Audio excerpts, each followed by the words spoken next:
Colombian citizen, I would like your attention for some minutes to give you my point of view about the Colombian critical situation which the official media in Colombia divide to stream.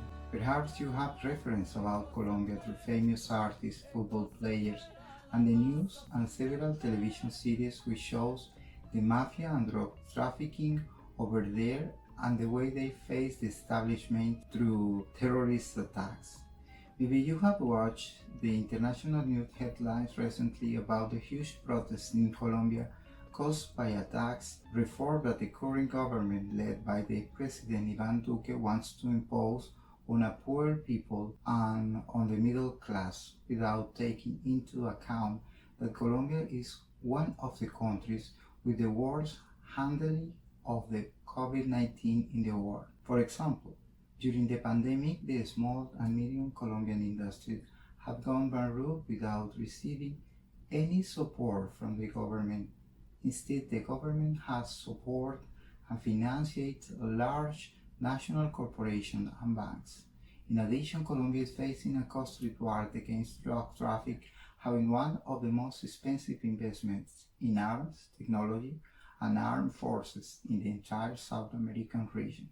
Besides the increase of the violent acts in which illicit armed groups are operating and where the presence of the government is limited. The victims mostly belong to social groups as indigenous people, peasants, women, children, workers, adolescents, and leaders or the communities and human rights defenders. According to the Inter-American Commission on Human Rights, 42 massacres have been documented in 2020, and in 2019 there had been 36 massacres with 133 fatal victims.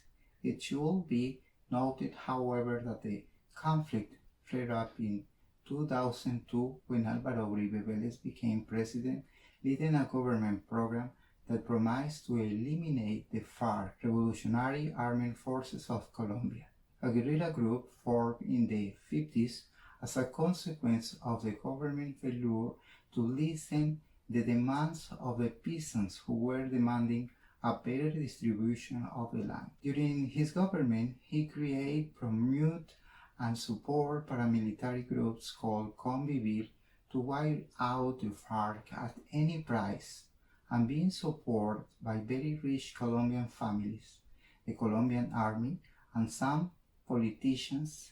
This brings bloodshed in Colombia.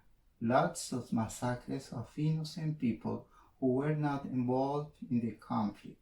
After 2 periods of government that lasted 8 years, Álvaro Uribe Vélez did not achieve his main goal to eliminate the FARC. So he tried to modify the national constitution for a second time to stay for a 3rd period, but he did not obtain the support of the Congress.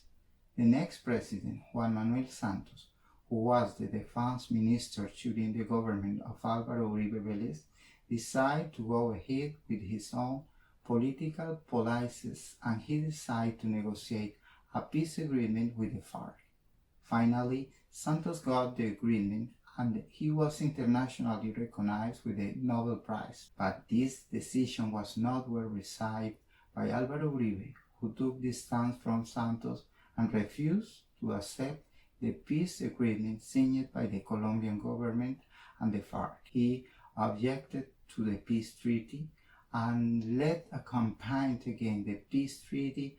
As a result, the referendum results did not support the peace treaty of Santos. As a huge surprise, the Colombian population said no to the peace, but the international community positively did welcome to the solution to an internal conflict that lasted 5 decades. Today, Colombia is ruled by the extreme right and by the fascism that seizes all the branches of public power. Also do neoliberal policies that rule Colombia. The present government has sold the successful companies of the state.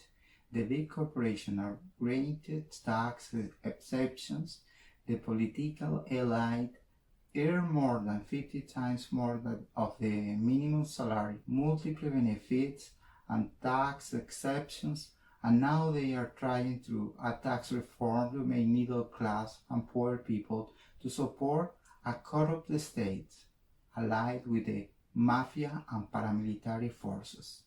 In addition, the government of the President Duque has not implemented the peace agreements and the measures taken to reduce the violence, and Colombia has been weak. We need that the world knows the truth of what is happening in Colombia. That's because it's really important that you share this information with your friends and families. Do not hesitate to support Colombian people and organizations by spreading this information through human rights organizations, universities, worker unions, to people in general and not government organizations.